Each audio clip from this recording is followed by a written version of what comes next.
परमात्मा श्री कृष्ण की वाणी गीता गुरु शिष्य संवाद है।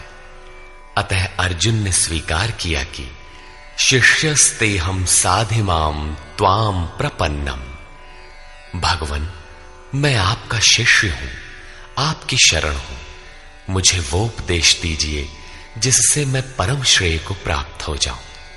अतः उस परम गुरु के चरणों में गीता आरंभ करने से पूर्व ये स्तुति गुरु वंदना प्रस्तुत की जा रही है। ओम श्री सद्गुरुदेव भगवान की जय।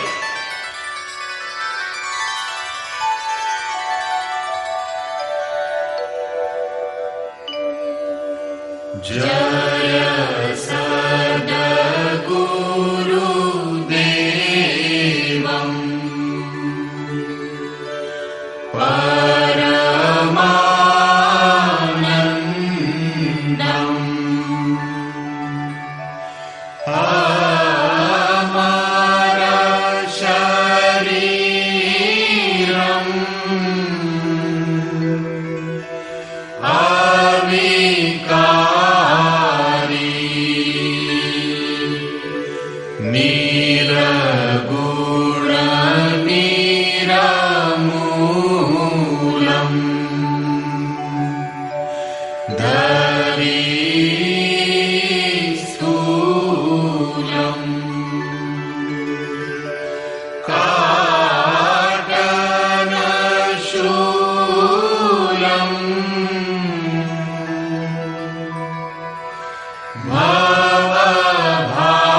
अंतर्यामी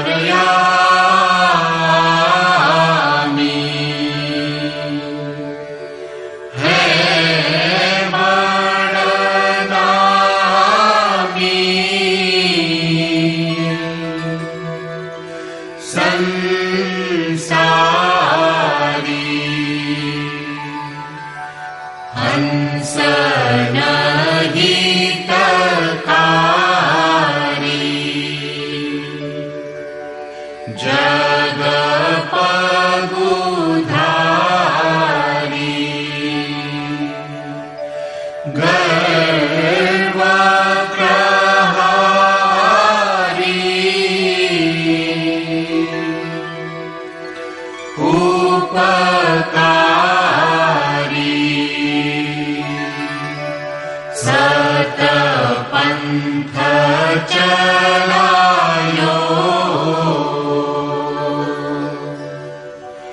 भरम मिटायो रूप लखायो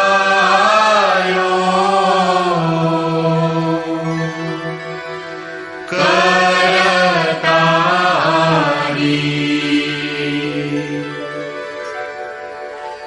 यह शिष्य है तेरो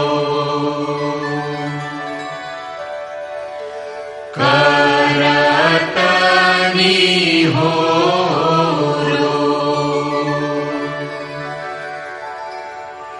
मोह पर हेरो प्राणधारी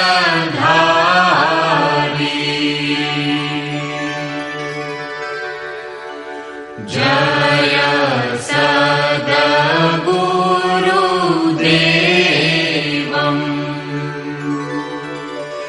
परमानन्दम्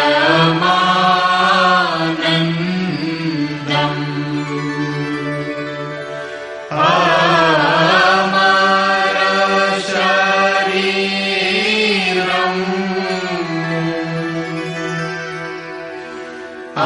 अविकारी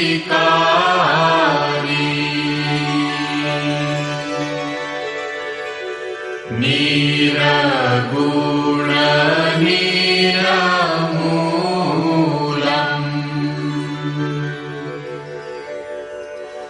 धरी स्थूलम्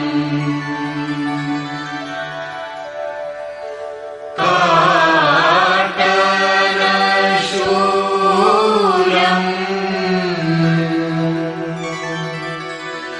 भवभारी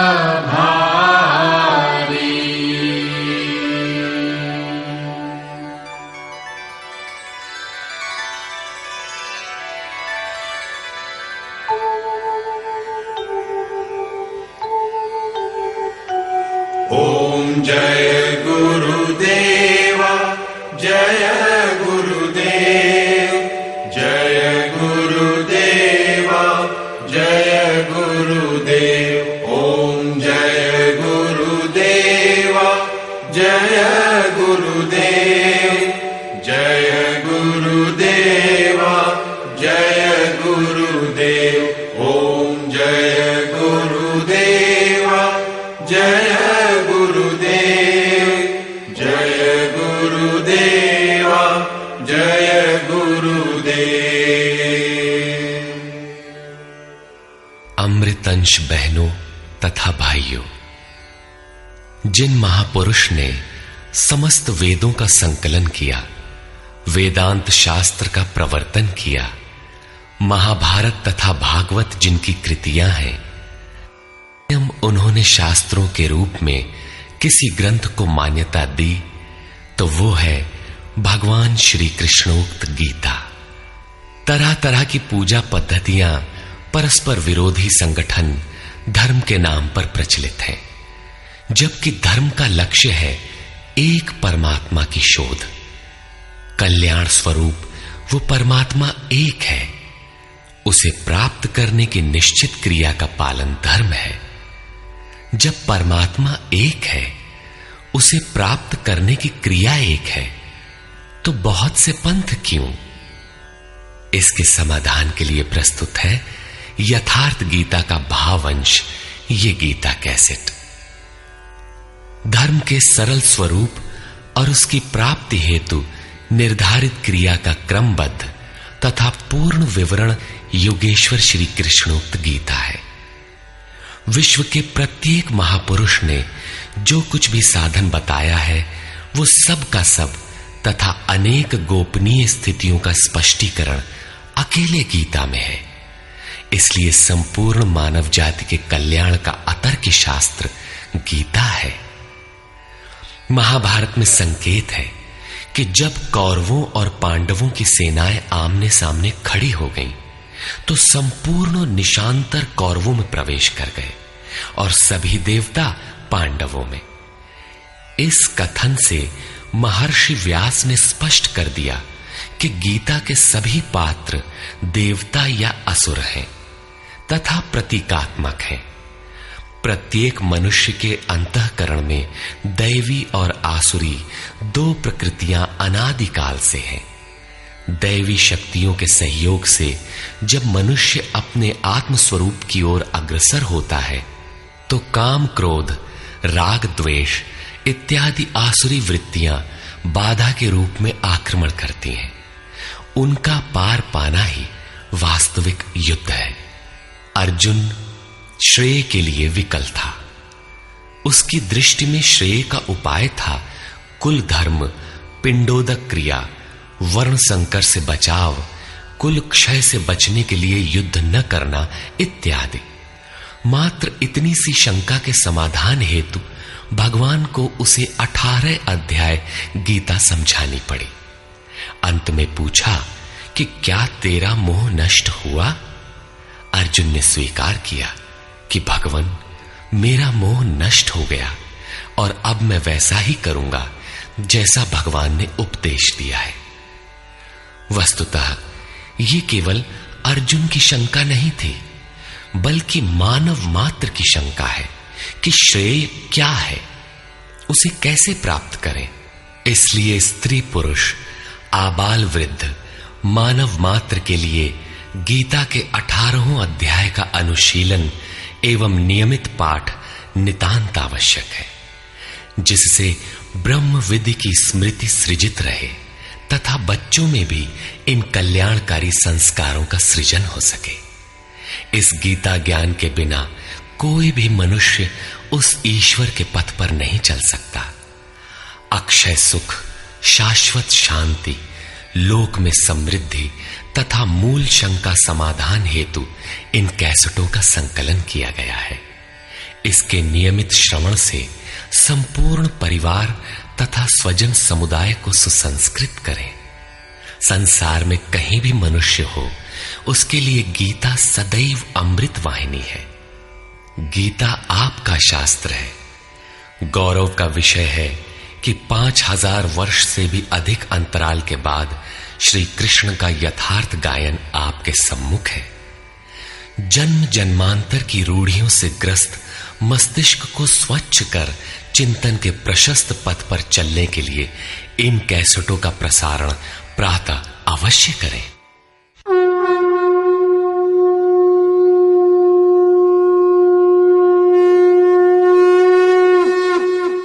ओम श्री परमात्मने नमः। यथार्थ गीता, श्रीमद् भगवत गीता, अथ प्रथमो अध्यायः।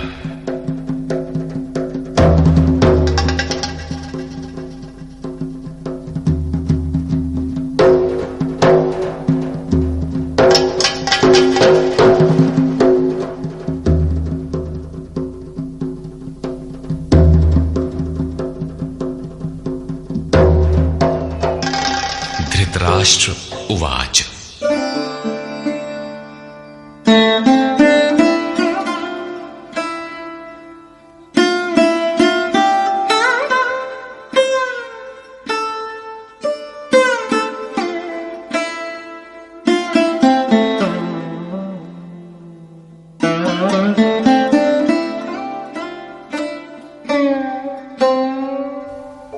धर्मक्षेत्रे कुरुक्षेत्रे समवेता युयुत्सवः मामकाः पाण्डवाश्चैव किमकुर्वत संजय।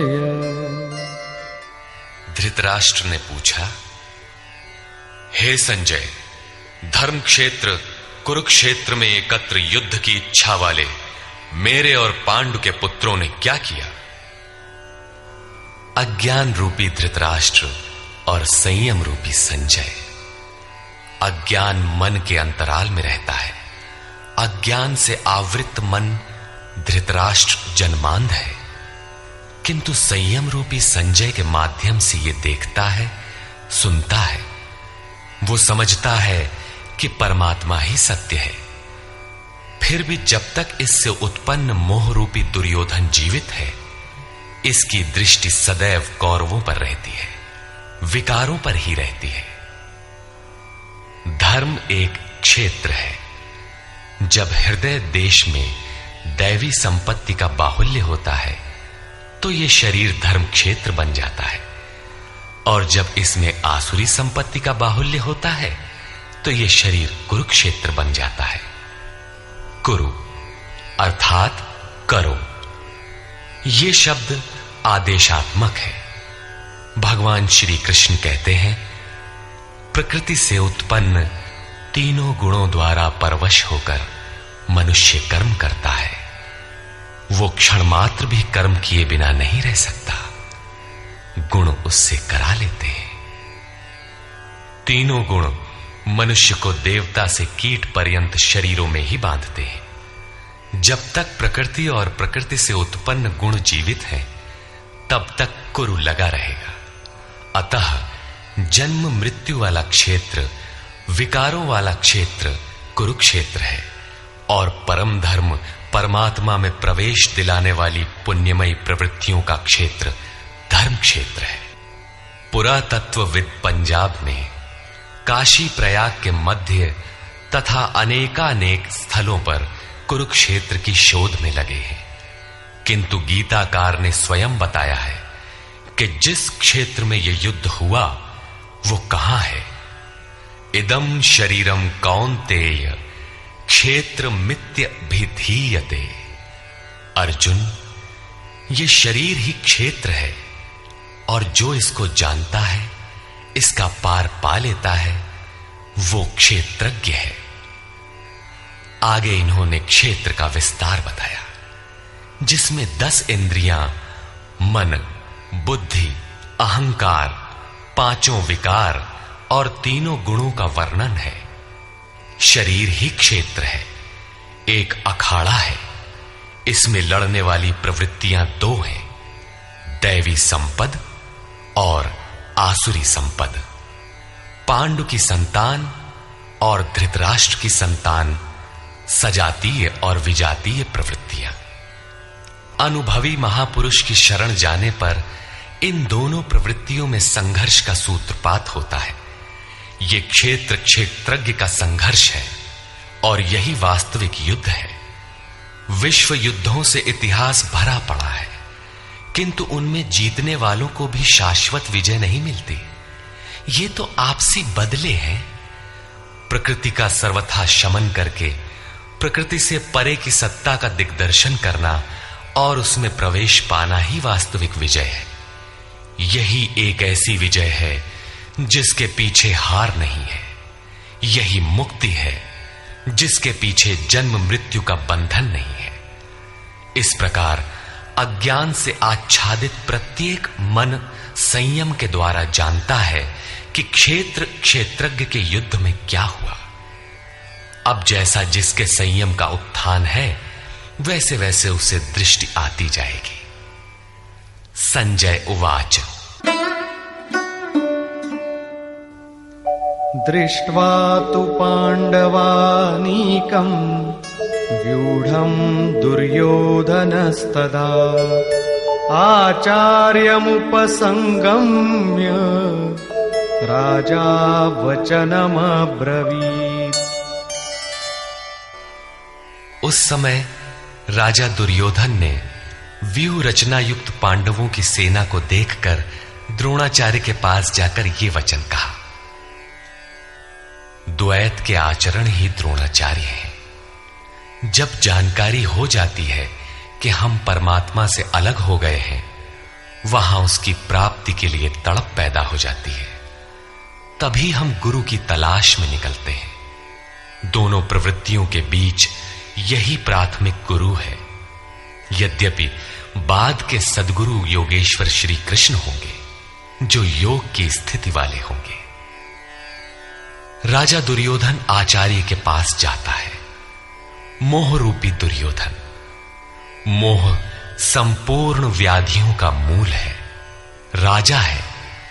दुर्योधन दुरु अर्थात दूषित, योधन अर्थात वह धन।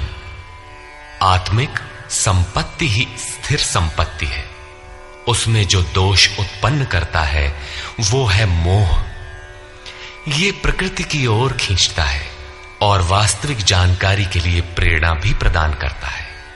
मोह है तभी तक पूछने का प्रश्न भी है, अन्यथा सभी पूर्ण ही हैं। अतः व्यूह रचना युक्त पांडवों की सेना को देखकर, अर्थात पुण्य से प्रवाहित सजातीय वृत्तियों को संगठित देखकर, मोह रूपी दुर्योधन ने गुरु द्रोण के पास जाकर यह कहा।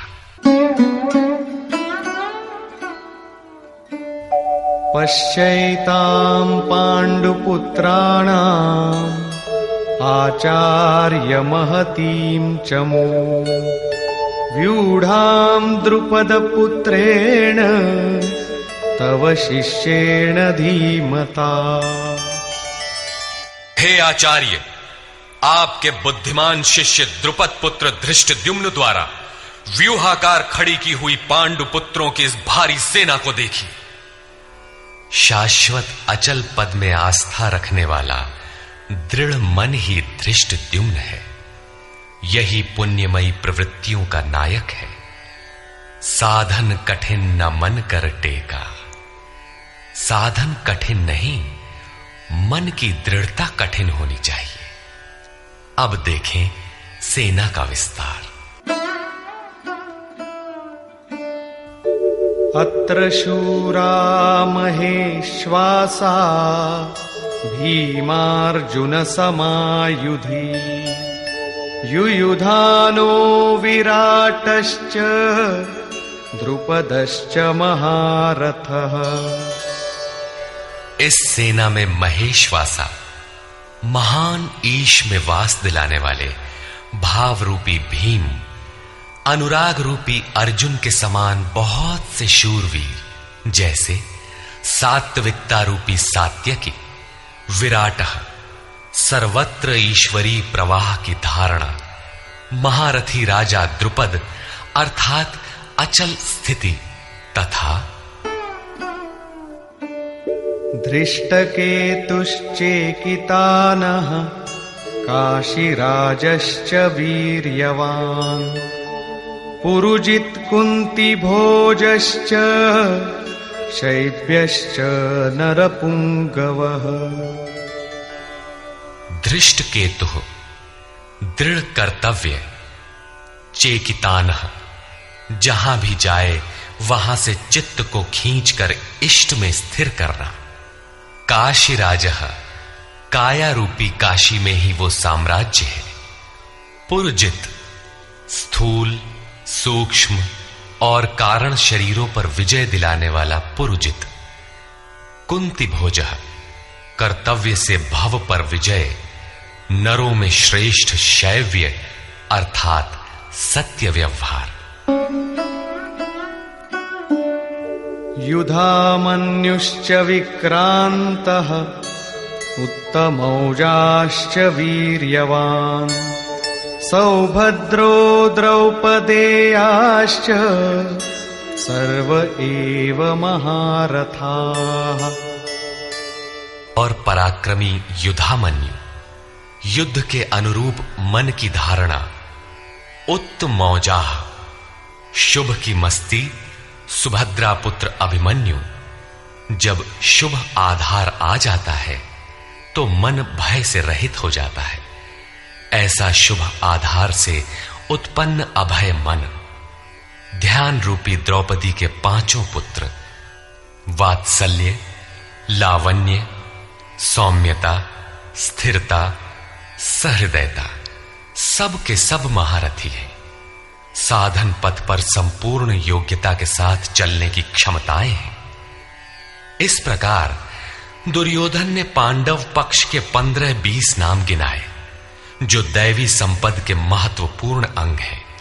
विजातीय प्रवृत्ति का राजा होते हुए भी मोह ही सजातीय प्रवृत्तियों को समझने के लिए बाध्य करता है।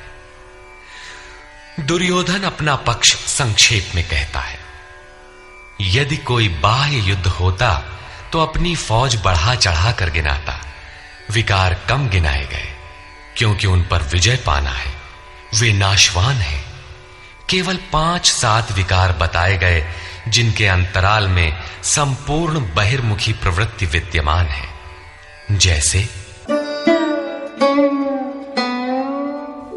अस्माकं तु विशिष्टाये तान्निबोध द्विजोत्तम नायका मम सैन्यस्य संज्ञार्थं तान् ब्रवीमि ते। द्विजोत्तम, हमारे पक्ष में जो प्रधान हैं उन्हें भी आप समझ लें। आपको जानने के लिए मेरी सेना के जो नायक हैं उनको कहता हूं। बाह्य युद्ध में सेनापति के लिए द्विजोत्तम संबोधन असामयिक है। वस्तुतः गीता अंतःकरण की 2 प्रवृत्तियों का संघर्ष है, जिसमें द्वैत का आचरण ही द्रोण है। जब तक हम लेश मात्र भी आराध्य से अलग हैं, तब तक प्रकृति विद्यमान है, द्वैत बना है। इस द्वि पर जय पाने की प्रेरणा प्रथम गुरु द्रोणाचार्य से मिलती है। अधूरी शिक्षा ही पूर्ण जानकारी के लिए प्रेरणा प्रदान करती है। वो पूजा स्थली नहीं, वहां शौर्य सूचक संबोधन होना चाहिए। विजातीय प्रवृत्ति के नायक कौन कौन हैं?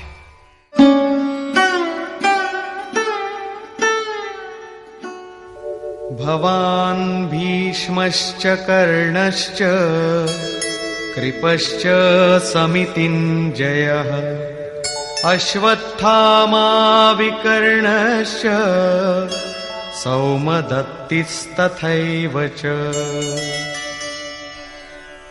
एक तो स्वयं आप द्वैत के आचरण रूपी द्रोणाचार्य हैं। भ्रम रूपी पितामह भीष्म है।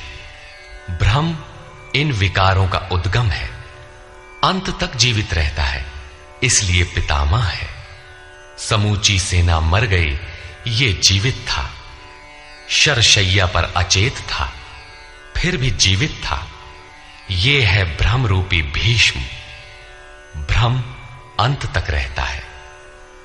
इसी प्रकार विजातीय कर्म रूपी कर्ण तथा संग्राम विजयी कृपाचार्य हैं। साधनावस्था में साधक द्वारा कृपा का आचरण ही कृपाचार्य है। भगवान कृपाधाम है और प्राप्ति के पश्चात संत का भी वही स्वरूप है। किंतु साधन काल में जब तक हम अलग हैं, परमात्मा अलग है। विजातीय प्रवृत्ति जीवित है, मोहमयी घिराव है। ऐसी परिस्थिति में साधक यदि कृपा का आचरण करता है तो वो नष्ट हो जाता है। सीता ने दया की तो कुछ काल लंका में प्रायश्चित करना पड़ा। विश्वामित्र दयार्द्र हुए, पतित होना पड़ा। योग सूत्रकार महर्षि पतंजलि भी यही कहते हैं, ते समाधा वुपसर्गा व्युत्थाने सिद्धयः। व्युत्थान काल में सिद्धियां प्रकट होती हैं, वे वास्तव में सिद्धियां हैं, किंतु कैवल्य प्राप्ति के लिए उतनी ही बड़ी विघ्न है जितने काम, क्रोध, लोभ, मोह इत्यादि। गोस्वामी तुलसीदास का भी यही निर्णय है। माया अनेक विघ्न करती है, रिद्धियां प्रदान करती है, यहां तक कि सिद्ध बना देती है। ऐसी अवस्था वाला साधक बगल से निकल भर जाए, मरणासन रोगी भी जी उठेगा।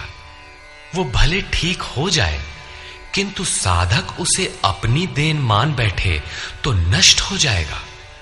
एक रोगी के स्थान पर हजारों रोगी घेर लेंगे। भजन चिंतन का क्रम अवरुद्ध हो जाएगा और उधर बहकते बहकते प्रकृति का बाहुल्य हो जाएगा। यदि लक्ष्य दूर है और साधक कृपा करता है तो कृपा का अकेला आचरण ही समितिंजय समूची सेना को जीत लेगा। इसलिए साधक को पूर्ति पर्यंत इससे सतर्क रहना चाहिए। दया बिनु संत कसाई, दया करी तो आफत आई। लेकिन अधूरी अवस्था में यह विजातीय प्रवृत्ति का दुर्धर्ष योद्धा है। इसी प्रकार आसक्ति रूपी अश्वत्थामा, विकल्प रूपी विकर्ण और भ्रममयी श्वास ही भूरिश्रवा है। ये सभी बहिर्मुखी प्रवाह के नायक हैं।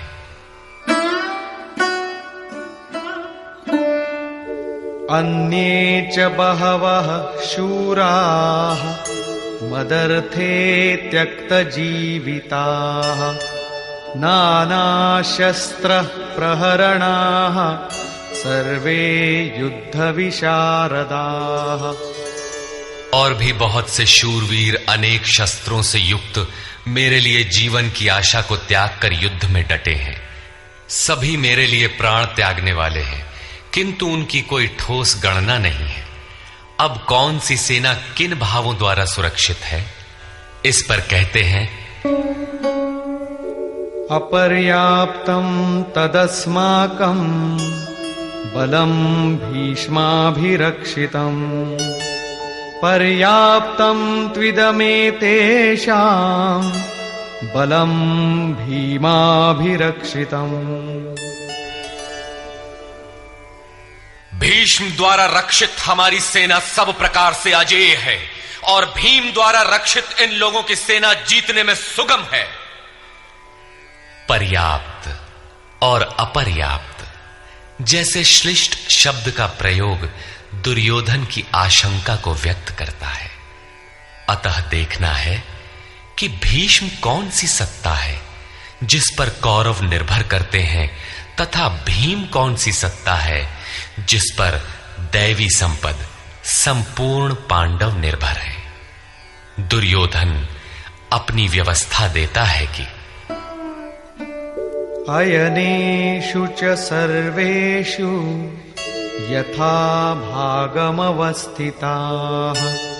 भीष्ममेवाभिरक्षन्तु भवन्तः सर्व एव हि। इसलिए सब मोर्चों पर अपनी अपनी जगह स्थित रहते हुए आप लोग सब के सब भीष्म की ही सब ओर से रक्षा करें। यदि भीष्म हैं तो हम अजेय हैं, इसलिए आप पांडवों से न लड़कर केवल भीष्म की ही रक्षा करें। कैसा योद्धा है भीष्म, जो स्वयं अपनी रक्षा नहीं कर पा रहा है, कौरवों को उसकी रक्षा व्यवस्था करनी पड़ रही है। यह कोई बाह्य योद्धा नहीं, ब्रह्म ही भीष्म है। जब तक ब्रह्म जीवित है तब तक विजातीय प्रवृत्तियां कौरव अजेय हैं। अजेय का यह अर्थ नहीं कि जिसे जीता ही ना जा सके, बल्कि अजेय का अर्थ दुर्जय है, जिसे कठिनाई से जीता जा सकता हो। महाअजय संसार रिपु जीत सकई सो वीर। यदि भ्रम समाप्त हो जाए तो अविद्या अस्तित्वहीन हो जाए। मोह इत्यादि जो आंशिक रूप से बचे भी हैं, शीघ्र ही समाप्त हो जाएंगे। भीष्म की इच्छा मृत्यु थी, इच्छा ही भ्रम है। इच्छा का अंत और भ्रम का मिटना एक ही बात है। इसी को संत कबीर ने सरलता से कहा, इच्छा काया इच्छा माया इच्छा जग उपजाया। कह कबीर जे इच्छा विवर्जित ताका पार न पाया। जहां भ्रम नहीं होता वो अपार और अव्यक्त है। इस शरीर के जन्म का कारण इच्छा है। इच्छा ही माया है और इच्छा ही जगत की उत्पत्ति का कारण है। सो कामयत तदैक्षत बहुश्याम प्रजायेय इति। कबीर कहते हैं, जो इच्छाओं से सर्वथा रहित हैं, तिनका पार न पाया। वे अपार अनंत असीम तत्व में प्रवेश पा जाते हैं। यो कामो निष्काम आप्त काम आत्म कामो न तस्य प्राणा उत्क्रामंति ब्रह्म व सन ब्रह्माप्येति। जो कामनाओं से रहित आत्मा में स्थिर आत्म स्वरूप है, उसका कभी पतन नहीं होता। वो ब्रह्म के साथ एक हो जाता है। आरंभ में इच्छाएं अनंत होती हैं और अंततो गत्वा परमात्म प्राप्ति की इच्छा शेष रहती है। जब ये इच्छा भी पूरी हो जाती है, तब इच्छा भी मिट जाती है। यदि उससे भी बड़ी कोई वस्तु होती तो आप उसकी इच्छा अवश्य करते। जब उससे आगे कोई वस्तु है ही नहीं, तो इच्छा किसकी होगी? जब प्राप्त होने योग्य कोई वस्तु अप्राप्त न रह जाए, तो इच्छा भी समूल नष्ट हो जाती है और इच्छा के मिटते ही ब्रह्म का सर्वथा अंत हो जाता है। यही भीष्म की इच्छा मृत्यु है। भीम द्वारा रक्षित इन लोगों की सेना जीतने में सुगम है। भाव रूपी भीम भावे विद्यते देवः। भाव में वो क्षमता है कि अविदित परमात्मा भी विदित हो जाता है। भाववस्य भगवान सुख निधान करुणा अयन। श्री कृष्ण ने इसे श्रद्धा कहकर संबोधित किया है। भाव में वो क्षमता है कि भगवान को भी वश में कर लेता है। भाव से ही संपूर्ण पुण्यमयी प्रवृत्ति का विकास है।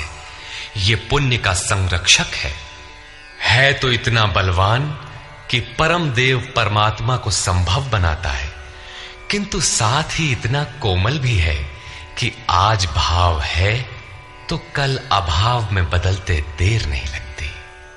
इष्ट में लेश मात्र भी त्रुटि प्रतीत होने पर भाव डगमगा जाता है। पुण्यमयी प्रवृत्ति विचलित हो उठती है, इष्ट से संबंध टूट जाता है। इसलिए भीम द्वारा रक्षित इन लोगों की सेना जीतने में सुगम है।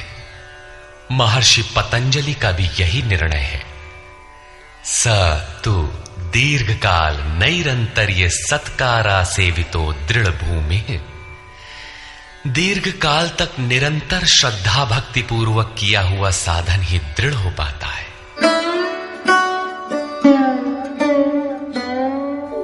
तस्य संजनयन् हर्षं कुरु वृद्धः पितामहः। सिंहनादं विनद्योच्चैः शंखं दध्मौ प्रतापवान्। इस प्रकार अपने बलाबल का निर्णय लेकर शंख ध्वनि हुई। शंख ध्वनि पात्रों के पराक्रम की घोषणा है कि जीतने पर कौन सा पात्र आपको क्या देगा। कौरवों में वृद्ध प्रतापवान पितामह भीष्म ने उस दुर्योधन के हृदय में हर्ष उत्पन्न करते हुए उच्च स्वर से सिंहनाद के समान भयप्रद शंख बजाया। सिंह प्रकृति से भयावह पहलू का प्रतीक है। घोर जंगल के नीरव एकांत में शेर की दहाड़ कान में पड़ जाए तो रोंगटे खड़े हो जाएंगे, हृदय कांपने लगेगा। यद्यपि शेर आपसे मीलों दूर है। भय प्रकृति में होता है, परमात्मा में नहीं। वो तो अभय सत्ता है। ब्रह्म रूपी भीष्म यदि विजयी होता है तो प्रकृति के जिस भयारण्य में आप हैं उससे भी अधिक भय के आवरण में बांध देगा। भय की एक परत और बढ़ जाएगी, भय का आवरण घना हो उठेगा। ये भ्रम इसके अतिरिक्त और कुछ नहीं दे सकेगा। अतः प्रकृति से निवृत्ति ही गंतव्य का मार्ग है। संसार में प्रवृत्ति तो भवाटवी है, घोर अंधकार की छाया है। इसके आगे कौरवों की कोई घोषणा नहीं है। कौरवों की ओर से कई बाजे एक साथ बजे, किंतु कुल मिलाकर वे भी भय ही प्रदान करते हैं, इससे अधिक कुछ नहीं। प्रत्येक विकार कुछ न कुछ भय तो देता ही है। इसलिए उन्होंने भी घोषणा की, ततः शंखाश्च भैर्यश्च पणवानक गोमुखाः सहसैवाभ्यहन्यन्त सशब्दस्तु मूलोऽभवत्। तदनंतर अनेक शंख, नगारे, ढोल और नरसिंहादि बाजे एक साथ ही बजे। उनका शब्द भी बड़ा भयंकर हुआ। भय का संचार करने के अतिरिक्त कौरवों की कोई घोषणा नहीं है। बहिर्मुखी विजातीय प्रवृत्ति सफल होने पर मोहमय बंधन और घना कर देती है। अब पुण्यमयी प्रवृत्तियों की ओर से घोषणाएं हुई, जिनमें पहली घोषणा योगेश्वर श्री कृष्ण की है।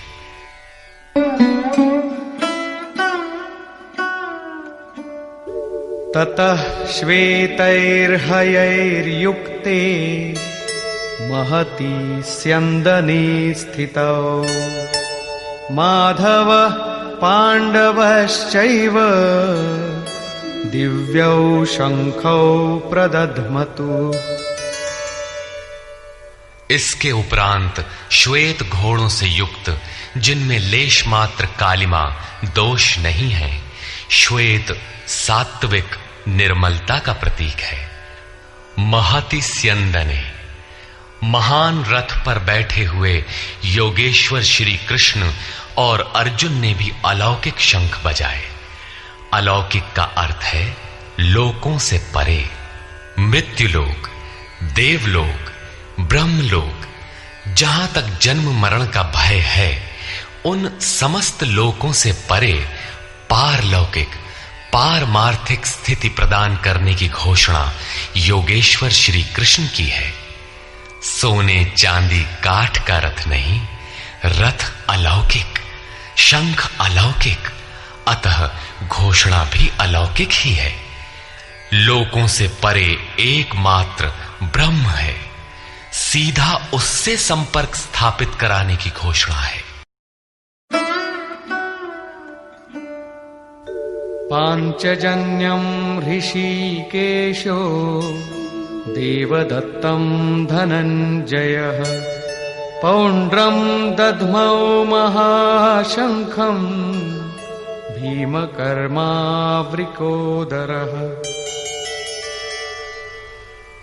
ऋषिकेशः, जो हृदय के सर्वस्व ज्ञाता है, उन कृष्ण ने 5 जन्य शंख बजाया।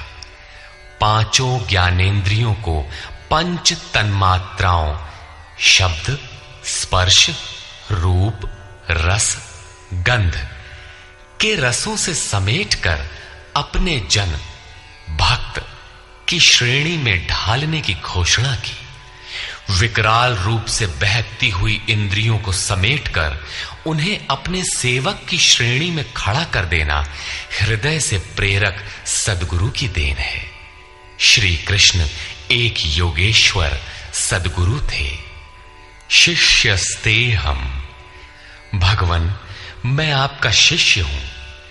बाह्य विषय वस्तुओं को छोड़कर ध्यान में इष्ट के अतिरिक्त दूसरा न देखें, दूसरा न सुने, न दूसरे का स्पर्श करें, ये सद्गुरु के अनुभव संचार पर निर्भर करता है। देवदत्तम धनंजयः, दैवी संपत्ति को अधीन करने वाला अनुराग ही अर्जुन है। इष्ट के अनुरूप लगाव, जिसमें विरह, वैराग्य, अश्रुपात हो। गदगद गिरा नयन बह नीरा, रोमांच हो। इष्ट के अतिरिक्त अन्य विषय वस्तु का लेश मात्र टकराव न होने पाए, उसी को अनुराग कहते हैं। यदि यह सफल होता है तो परम देव परमात्मा में प्रवेश दिलाने वाली दैवी संपद पर आधिपत्य प्राप्त कर लेता है। इसी का दूसरा नाम धनंजय भी है। एक धन तो बाहरी संपत्ति है, जिससे शरीर निर्वाह की व्यवस्था होती है। आत्मा से इसका कोई संबंध नहीं है। इससे परे स्थिर आत्मिक संपत्ति ही निज संपत्ति है। बृहदारण्य कोपनिषद में याज्ञवल्क्य ने मैत्रेयी को यही समझाया कि धन से संपन्न पृथ्वी के स्वामित्व से भी अमृतत्व की प्राप्ति नहीं हो सकती। उसका उपाय आत्मिक संपत्ति है। भयानक कर्म वाले भीमसेन ने पौंड्र अर्थात प्रीति नामक महाशंख बजाया। भाव का उद्गम और निवास स्थान हृदय है, इसलिए इसका नाम वृकोदर है। आपका भाव लगाव बच्चे में होता है, किंतु वस्तुतः वो लगाव आपके हृदय में है, जो बच्चे में जाकर मूर्त होता है। ये भाव अथाह और महान बलशाली है। उसने प्रीति नामक महाशंख बजाया। भाव में ही वो प्रीति निहित है, इसीलिए भीम ने पौंड्र प्रीति नामक महाशंख बजाया। भाव महान बलवान है, किंतु प्रीति संचार के माध्यम से। हरि व्यापक सर्वत्र समाना, प्रेम ते प्रकट हो ही मैं जाना। अनंत विजयम राजा कुंती पुत्रो युधिष्ठिरः नकुलः सहदेवश्च सुघोषमणिपुष्पकौ। कुंती पुत्र राजा युधिष्ठिर ने अनंत विजय नामक शंख बजाया। कर्तव्य रूपी कुंती और धर्म रूपी युधिष्ठिर। धर्म पर स्थिरता रहेगी तो अनंत विजयम अनंत परमात्मा में स्थिति दिलाएगा। युद्धे स्थिरः सह युधिष्ठिरः। प्रकृति पुरुष क्षेत्र क्षेत्रज्ञ के संघर्ष में स्थिर रहता है, महान दुख से भी विचलित नहीं होता। तो एक दिन जो अनंत है, जिसका अंत नहीं है, वो है परम तत्व परमात्मा, उस पर विजय दिला देता है। नियम रूपी नकुल ने सुघोष नामक शंख बजाया। ज्यों ज्यों नियम उन्नत होगा, अशुभ का शमन होता जाएगा, शुभ घोषित होता जाएगा। सत्संग रूपी सहदेव ने मणि पुष्पक शंख बजाया। मनीषियों ने प्रत्येक श्वास को बहुमूल्य मणि की संज्ञा दी है। हीरा जैसी श्वासा बातों में बीती जाए। एक सत्संग तो वो है जो आप सत्पुरुषों की वाणी से सुनते हैं, किंतु यथार्थ सत्संग आंतरिक है। श्री कृष्ण के अनुसार आत्मा ही सत्य है, सनातन है। चित्त सब ओर से सिमटकर आत्मा की संगत करने लगे, यही वास्तविक सत्संग है। ये सत्संग चिंतन, ध्यान और समाधि के अभ्यास से संपन्न होता है। ज्यों-ज्यों सत्य के सान्निध्य में सुरत टिकती जाएगी, त्यों-त्यों एक एक श्वास पर नियंत्रण मिलता जाएगा। मन सहित इंद्रियों का निरोध होता जाएगा। जिस दिन सर्वथा निरोध होगा, वस्तु प्राप्त हो जाएगी। वाद्य यंत्रों की तरह चित्त का आत्मा के स्वर में स्वर मिलाकर संगत करना ही सत्संग है। बाह्य मणि कठोर है, किंतु श्वास मणि पुष्प से भी कोमल है। पुष्प तो विकसित होने या टूटने पर कुम्हलाता है, किंतु आप अगले श्वास तक जीवित रहने की गारंटी नहीं दे सकते। किंतु सत्संग सफल होने पर प्रत्येक श्वास पर नियंत्रण दिलाकर परम लक्ष्य की प्राप्ति करा देता है। इसके आगे पांडवों की कोई घोषणा नहीं है, किंतु प्रत्येक साधन कुछ न कुछ निर्मलता के पथ में दूरी तय करता है। आगे कहते हैं,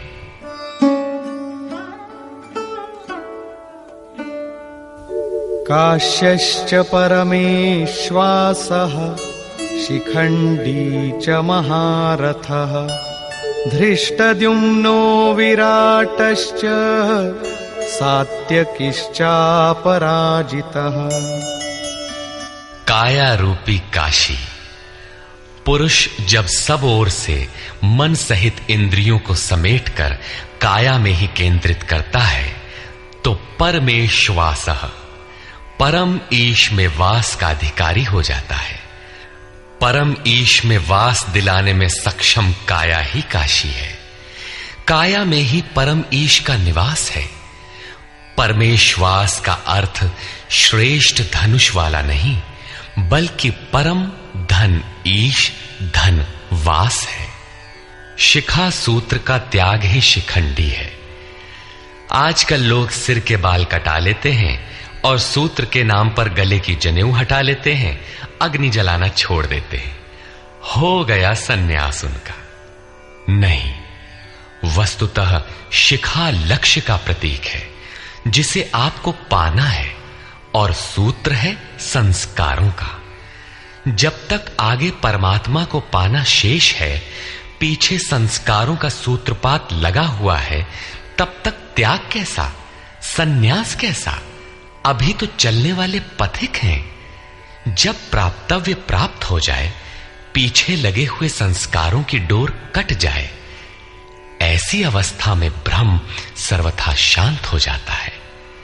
इसलिए शिखंडी ही ब्रह्म रूपी भीष्म का विनाश करता है। शिखंडी चिंतन पथ की विशिष्ट योग्यता है, महारथी है। धृष्टद्युम्न दृढ़ और अचल मन तथा विराटः सर्वत्र विराट ईश्वर का प्रसार देखने की क्षमता इत्यादि दैवी संपद के प्रमुख गुण हैं। सात्विकता ही सात्य की है। सत्य के चिंतन की प्रवृत्ति अर्थात सात्विकता यदि बनी है तो कभी गिरावट नहीं आने पाएगी, इस संघर्ष में पराजित नहीं होने देगी। द्रुपदो द्रौपदेयाश्च सर्वशः पृथिवीपते सौभद्रश्च महाबाहुः शंखान् दद्मुः पृथक् पृथक्। अचल पददायक द्रुपद और ध्यान रूपी द्रौपदी के पांचों पुत्र सहृदयता, वात्सल्य, लावण्य, सौम्यता इत्यादि साधन में महान सहायक महारथी हैं तथा बड़ी भुजा वाला अभिमन्यु, इन सब ने पृथक पृथक शंख बजाए। भुजा कार्य क्षेत्र का प्रतीक है। जब मन भय से रहित हो जाता है तो उसकी पहुंच दूर तक हो जाती है। हे राजन, इन सब ने अलग अलग शंख बजाए, कुछ न कुछ दूरी सभी तय कराते हैं। इनका पालन आवश्यक है, इसलिए इनके नाम गिनाए। इसके अतिरिक्त कुछ दूरी ऐसी भी है जो मन बुद्धि से परे है। भगवान स्वयं ही अंतःकरण में विराज कर तय कराते हैं। इधर दृष्टि बनकर आत्मा से खड़े हो जाते हैं और सामने स्वयं खड़ा होकर अपना परिचय करा लेते हैं। सघोषोधार्तराष्ट्राणाम् हृदयानि व्यदारयत् नभश्च पृथिवीं चैव तुमुलो व्यनुनादयन्। उस घोर शब्द ने आकाश और पृथ्वी को भी शब्दायमान करते हुए धृतराष्ट्र पुत्रों के हृदय विदीर्ण कर दिए। सेना तो पांडवों की ओर भी थी, किंतु हृदय विदीर्ण हुए धृतराष्ट्र पुत्रों के।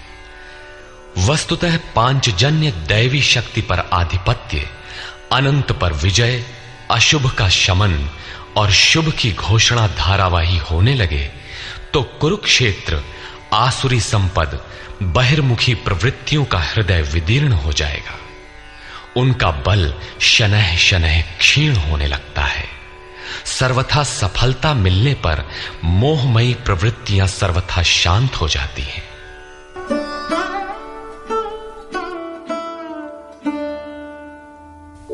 अथ व्यवस्थितान् दृष्ट्वा धार्तराष्ट्रान् कपिध्वजः प्रवृत्ते शस्त्रसम्पाते धनुरुद्यम्य पाण्डवः ऋषिकेशं तदा वाक्यम् इदमाह महीपते सेनयोरुभयोर्मध्ये रथं स्थापयमेच्युत।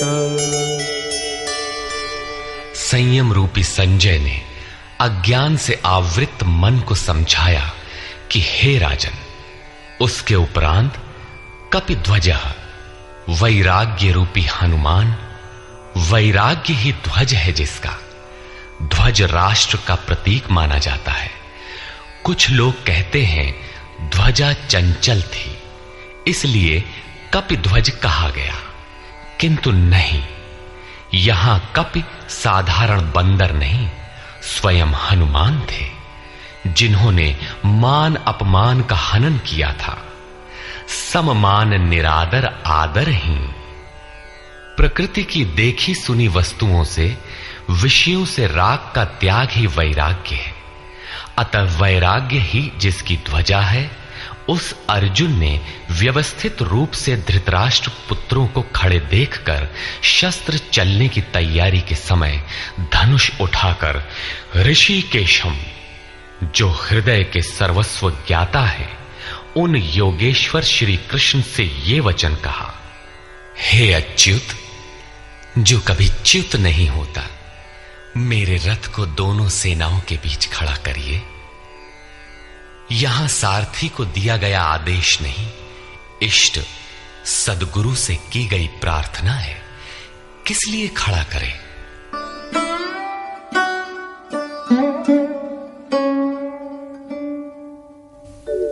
यावदेतान् निरीक्षेऽहम् योद्धुकामानवस्थितान्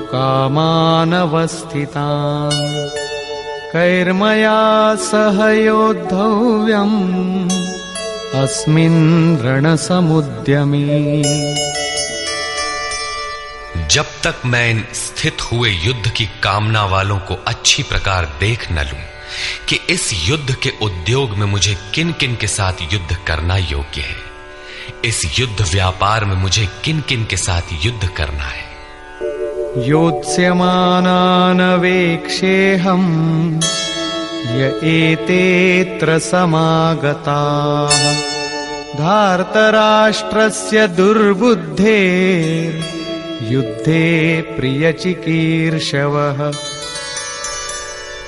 दुर्बुद्धि दुर्योधन का युद्ध में कल्याण चाहने वाले जो ये राजा लोग इस सेना में आए हैं, उन युद्ध करने वालों को मैं देखूंगा, इसलिए खड़ा करें।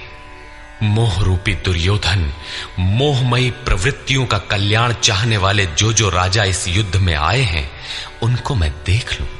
संजय उवाच।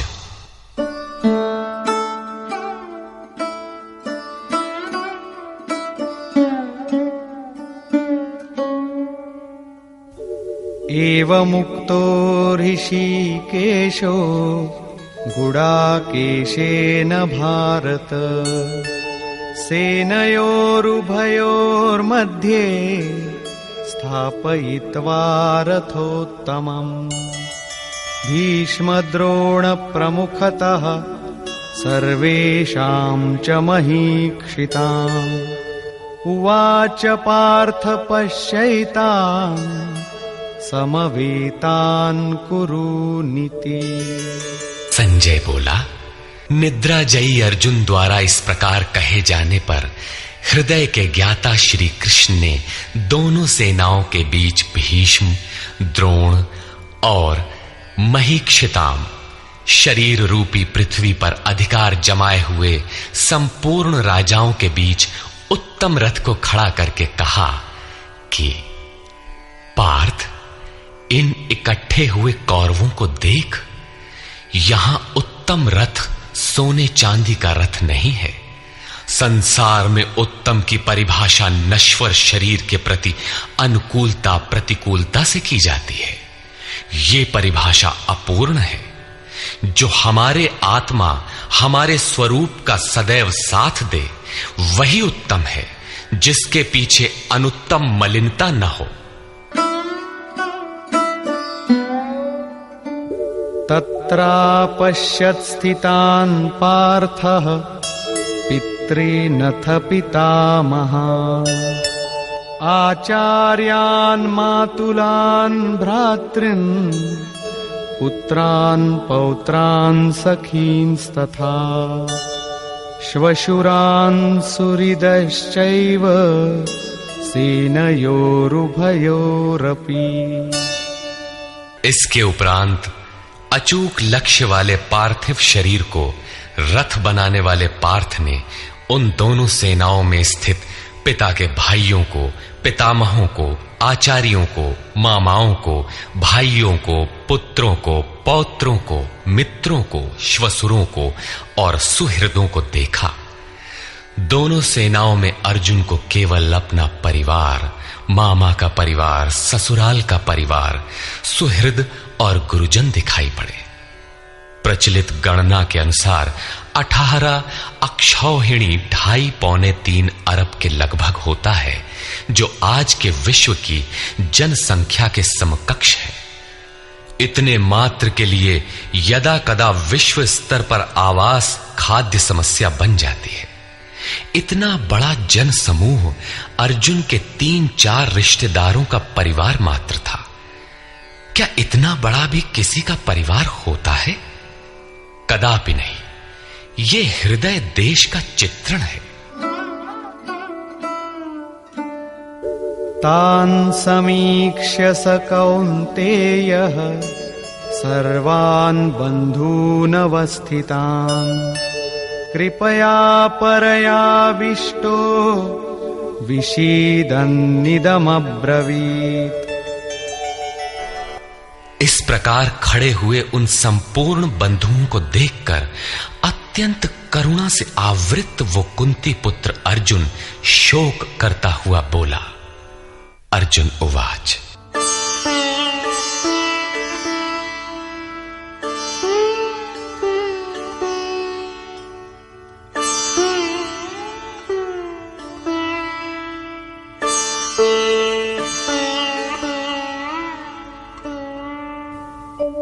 दृष्ट्वेमं स्वजनं कृष्ण युयुत्सुं समुपस्थितम् सीदन्ति मम गात्राणि मुखं च परिशुष्यति वेपथुश्च शरीरे मे रोमहर्षश्च जायते। हे कृष्ण, इस युद्ध की इच्छा वाले खड़े हुए स्वजन समुदाय को देखकर मेरे अंग शिथिल हुए जाते हैं, मुख सूखा जाता है और मेरे शरीर में कंप तथा रोमांच हो रहा है। इतना ही नहीं, गांडीवं स्रंसते हस्तात् त्वक्चैव परिदह्यते न च शक्नोम्यवस्थातुं भ्रमतीव च मे मनः। हाथ से गांडीव गिरता है, त्वचा भी जल रही है। अर्जुन को ज्वर सा हो आया, संतप्त हो उठा कि ये कैसा युद्ध है जिसमें स्वजन ही खड़े हैं। अर्जुन को भ्रम हो गया। वो कहता है, अब मैं खड़ा रह पाने में भी अपने को असमर्थ पा रहा हूं। अब आगे देखने की सामर्थ्य नहीं है। निमित्तानि च पश्यामि विपरीतानि केशव न च श्रेयोनुपश्यामि हत्वा स्वजनमाहवे। हे केशव, इस युद्ध का लक्षण भी विपरीत ही देखता हूं। युद्ध में अपने कुल को मारकर परम कल्याण भी नहीं देखता हूं। कुल को मारने से कल्याण कैसे होगा?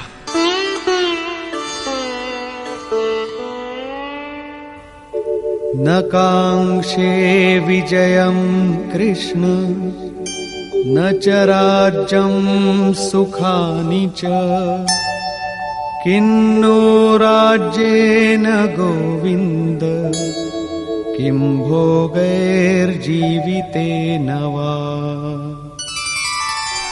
संपूर्ण परिवार युद्ध के मुहाने पर है। इन्हें युद्ध में मारकर विजय से मिलने वाला राज्य और राज्य से मिलने वाला सुख अर्जुन को नहीं चाहिए। वो कहता है, हे श्री कृष्ण, मैं विजय नहीं चाहता, राज्य तथा सुख भी नहीं चाहता। हे गोविंद, हमें राज्य या भोग अथवा जीवन से भी क्या प्रयोजन है? क्यों?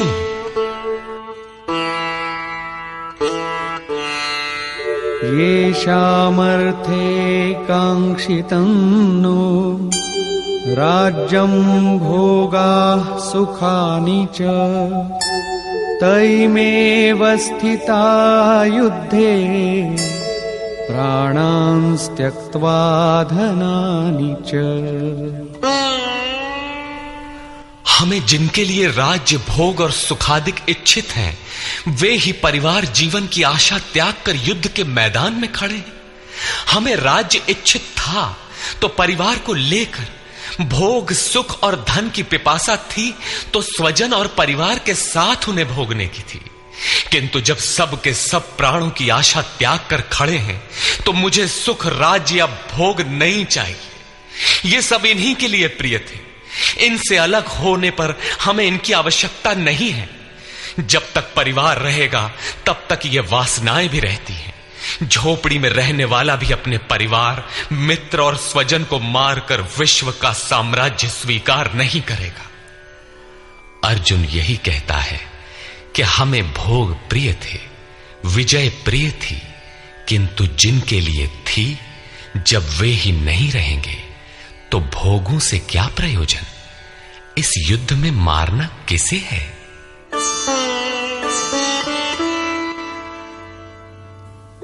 आचार्याः पितरः पुत्राः तथैव च पितामहाः मातुलाः श्वशुराः पौत्राः शालाः सम्बन्धिनस्तथा। इस युद्ध में ताऊ, चाचे, लड़के और इसी प्रकार दादा, मामा, श्वसुर, पोते, साले तथा समस्त संबंधी ही हैं।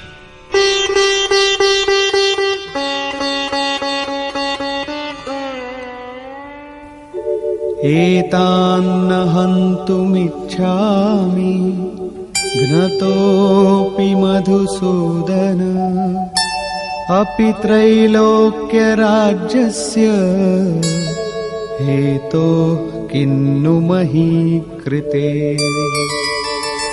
हे मधुसूदन, मुझे मारने पर भी अथवा 3 लोक के राज्य के लिए भी मैं इन सबको मारना नहीं चाहता। फिर पृथ्वी के लिए कहना ही क्या।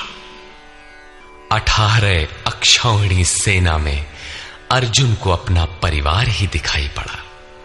इतने अधिक स्वजन वास्तव में क्या हैं? वस्तुतः अनुराग ही अर्जुन है। भजन के आरंभ में प्रत्येक अनुरागी के समक्ष यही समस्या रही है।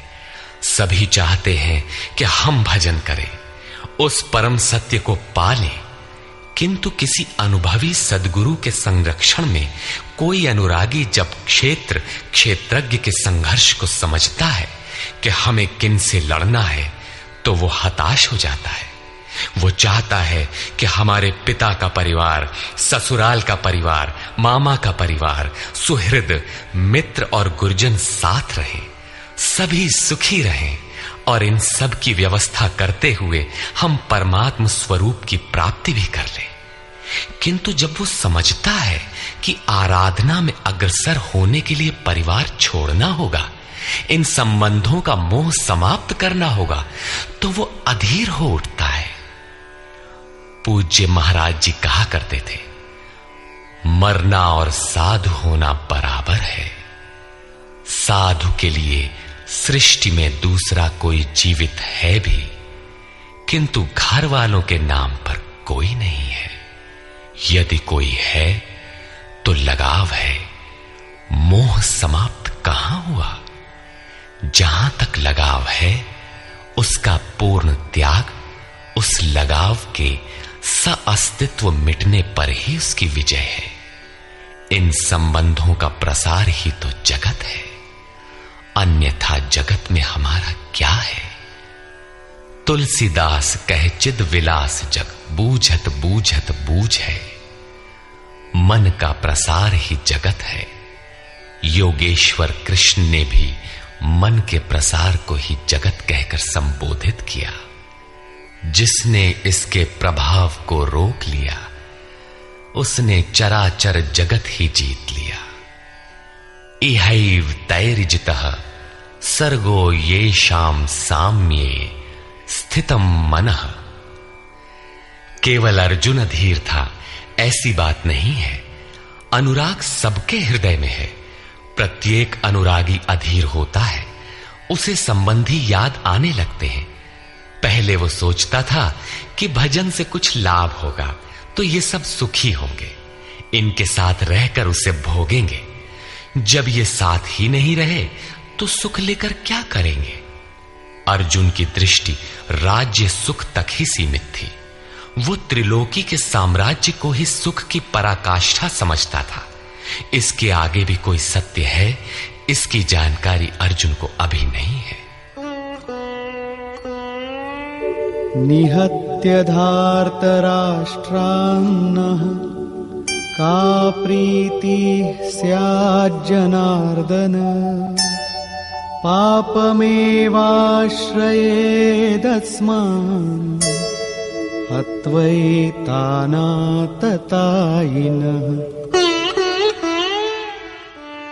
हे जनार्दन, धृतराष्ट्र के पुत्रों को मारकर भी हमें क्या प्रसन्नता होगी। जहां धृतराष्ट्र अर्थात धृष्टता का राष्ट्र है, उससे उत्पन्न मोह रूपी दुर्योधन इत्यादि को मारकर भी हमें क्या प्रसन्नता होगी। इन आतताइयों को मारकर हमें पाप ही तो लगेगा। जो जीवन यापन के तुच्छ लाभ के लिए अनीति अपनाता है वो आतताई कहलाता है, किंतु वस्तुतः इससे भी बड़ा आतताई वो है जो आत्मा के पथ में अवरोध उत्पन्न करता है। आत्मदर्शन में बाधक काम, क्रोध, लोभ, मोह आदि का समूह ही आतताई है। तस्मान्नार्हा वयं हन्तुं धार्तराष्ट्रान् स्वबान्धवान् स्वजनं हि कथं हत्वा सुखिनः स्याम माधव। इससे हे माधव, अपने बांधव धृतराष्ट्र के पुत्रों को मारने के लिए हम योग्य नहीं हैं। स्वबांधव कैसे? वे तो शत्रु थे ना। वस्तुतः शरीर के रिश्ते अज्ञान से उत्पन्न होते हैं। ये मामा है, ससुराल है, स्वजन समुदाय है, ये सब अज्ञान ही तो है। जब शरीर ही नश्वर है तब इसके रिश्ते ही कहां रहेंगे। मोह है तभी तक सुहृद है, हमारा परिवार है, हमारी दुनिया है। मोह नहीं तो कुछ भी नहीं। इसीलिए वे शत्रु भी अर्जुन को स्वजन दिखाई पड़े। वो कहता है कि अपने कुटुंब को मारकर हम कैसे सुखी होंगे। यदि अज्ञान और मोह न रहे तो कुटुंब का अस्तित्व न हो। यह अज्ञान ज्ञान का प्रेरक भी है। भर्तृहरि, तुलसी इत्यादि अनेक महानुभावों को वैराग्य की प्रेरणा पत्नी से मिली, तो कोई सौतेली मां के व्यवहार से खिन्न होकर वैराग्य पथ पर अग्रसर हुआ दिखाई देता है।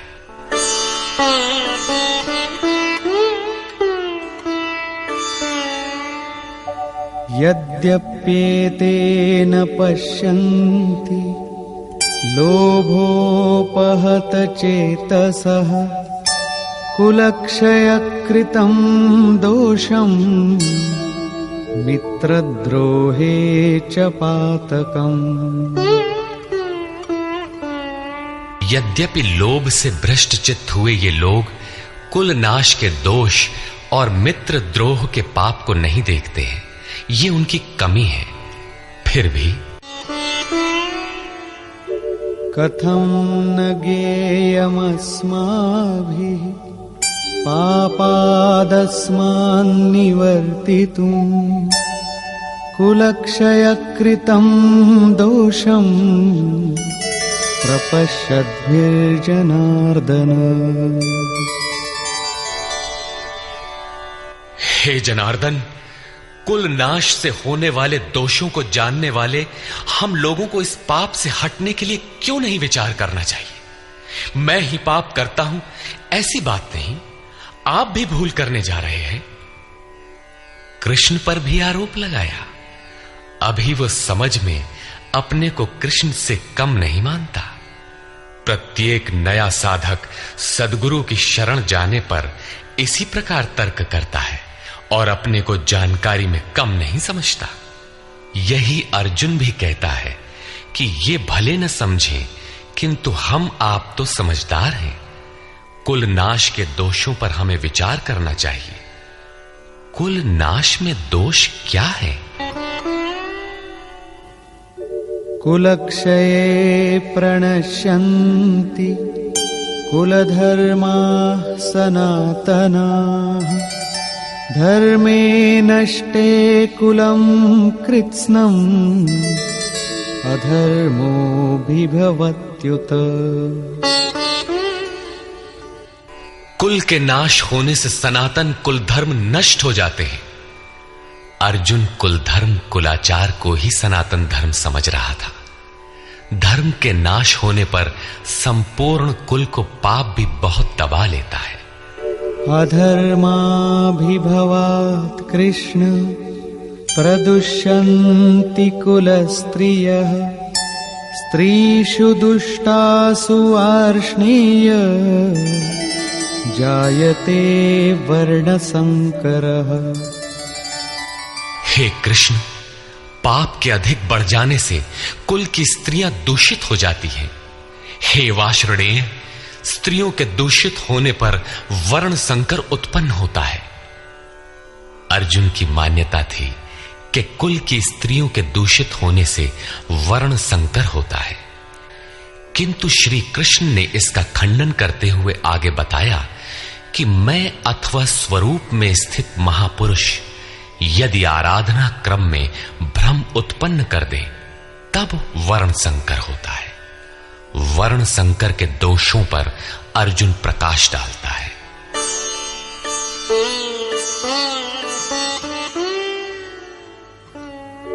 संकरो नरकायैव कुलघ्नानां कुलस्य च पतन्ति पितरो येषां लुप्तपिण्डोदकक्रियाः।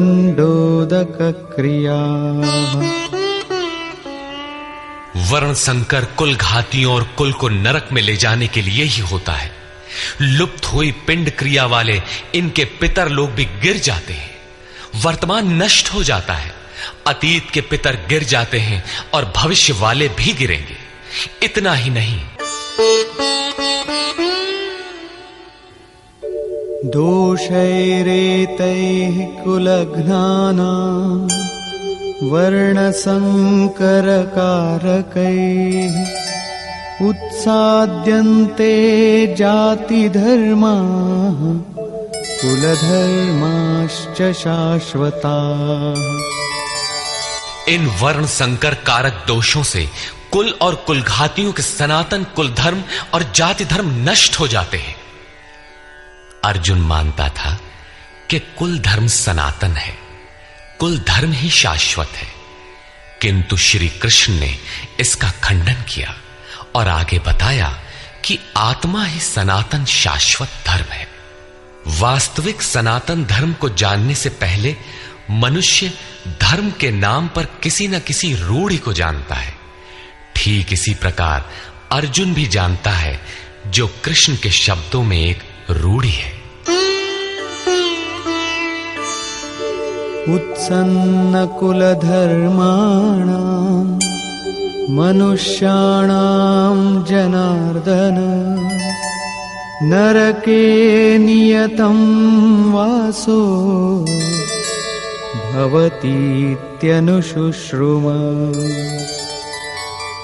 हे जनार्दन, नष्ट हुए कुल धर्म वाले मनुष्यों का अनंत काल तक नरक में वास होता है, ऐसा हमने सुना है। कुल धर्म ही नहीं नष्ट होता, बल्कि शाश्वत सनातन धर्म भी नष्ट हो जाता है। जब धर्म ही नष्ट हो गया तो ऐसे पुरुष का अनंत काल तक नरक में निवास होता है, ऐसा हमने सुना है, देखा नहीं, सुना है। अहो बत महत् पापं कर्तुं व्यवसिता वयं यद्राज्य सुखलोभेन हन्तुं स्वजनमुद्यताः।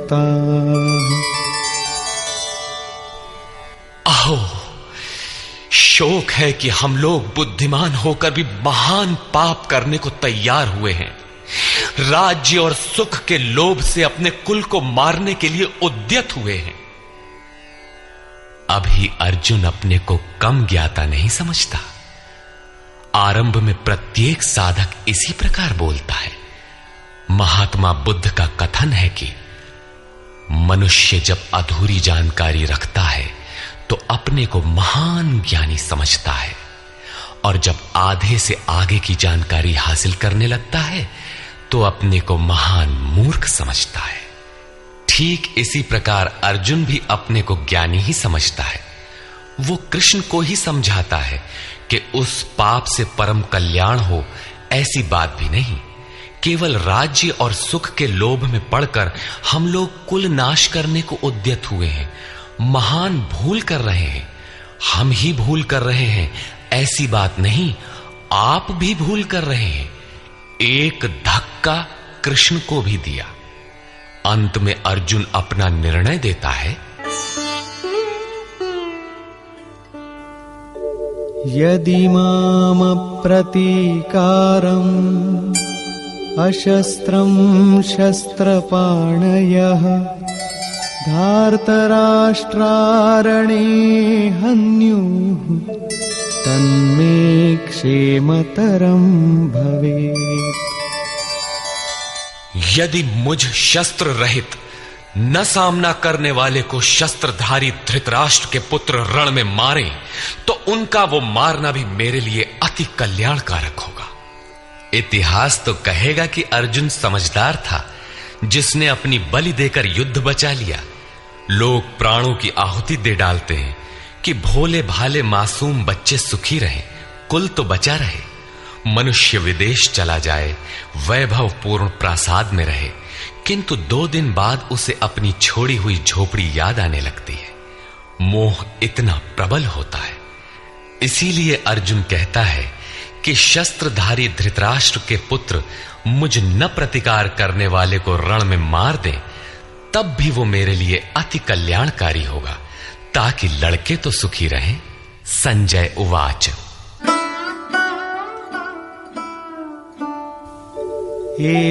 एवमुक्त्वार्जुनः संख्ये रथोपस्थ उपाविशत् विसृज्य सशरं चापं शोकसंविघ्नमानसः।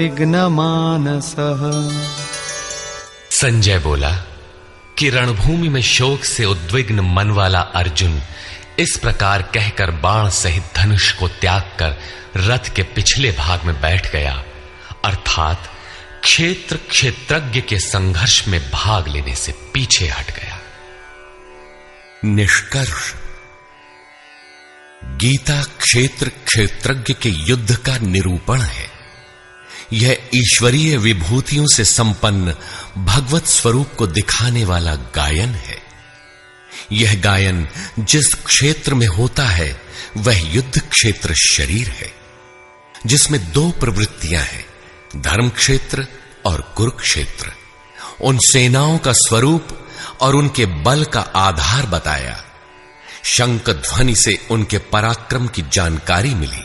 तदनंतर जिस सेना से लड़ना है उसका निरीक्षण हुआ, जिसकी गणना 18 अक्षौहिणी अर्थात लगभग 6.5 अरब कही जाती है, किंतु वस्तुतः वे अनंत हैं।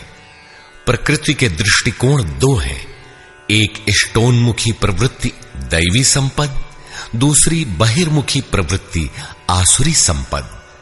दोनों प्रकृति ही हैं। एक इष्ट की ओर उन्मुख करती है, परम धर्म परमात्मा की ओर ले जाती है, और दूसरी प्रकृति में विश्वास दिलाती है। पहले दैवी संपद को साध कर आसुरी संपद का अंत किया जाता है, फिर शाश्वत सनातन परब्रह्म के दिग्दर्शन और उसमें स्थिति के साथ दैवी संपद की आवश्यकता शेष हो जाती है। युद्ध का परिणाम निकल आता है। अर्जुन को सैन्य निरीक्षण में अपना परिवार ही दिखाई पड़ता है, जिसे मारना है। जहां तक संबंध है उतना ही जगत है। अनुराग के प्रथम चरण में पारिवारिक मोह बाधक बनता है। साधक जब देखता है कि मधुर संबंधों में इतना विच्छेद हो जाएगा जैसे वे थे ही नहीं, तो उसे घबराहट होने लगती है। स्वजनासक्ति को मारने में उसे अकल्याण दिखाई देने लगता है। वह प्रचलित रूढ़ियों में अपना बचाव ढूंढने लगता है, जैसा अर्जुन ने किया। उसने कहा, कुल धर्म ही सनातन धर्म है। इस युद्ध से सनातन धर्म नष्ट हो जाएगा, कुल की स्त्रियां दूषित होंगी, वर्ण संकर पैदा होगा, जो कुल और कुलघातियों को अनंत काल तक नरक में ले जाने के लिए ही होता है। अर्जुन अपनी समझ से सनातन धर्म की रक्षा के लिए विकल है।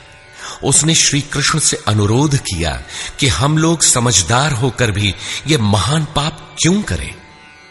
अर्थात श्री कृष्ण भी पाप करने जा रहे हैं। अंततोगत्वा पाप से बचने के लिए मैं युद्ध नहीं करूंगा, ऐसा कहता हुआ हताश अर्जुन रथ के पिछले भाग में बैठ गया।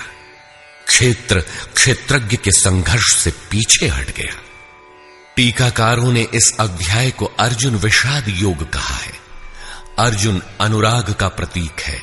सनातन धर्म के लिए विकल होने वाले अनुरागी का विषाद योग का कारण बनता है। यही विषाद मनु को हुआ था। हृदय बहुत दुख लाग, जन्म गयऊ हरि भगति बिनु। संशय में पड़कर ही मनुष्य विषाद करता है। उसे संदेह था कि वर्ण संकर पैदा होगा जो नरक में ले जाएगा। सनातन धर्म के नष्ट होने का भी उसे विषाद था। अतः संशय विषाद योग का सामान्य नामकरण इस अध्याय के लिए उपयुक्त है। अतः ओम तत्सदिति श्रीमद् भगवद गीता सूपनिषत्सु ब्रह्म विद्यायाम योग शास्त्रे श्री कृष्णार्जुन संवादे संशय विषाद योगो नाम प्रथमोऽध्यायः।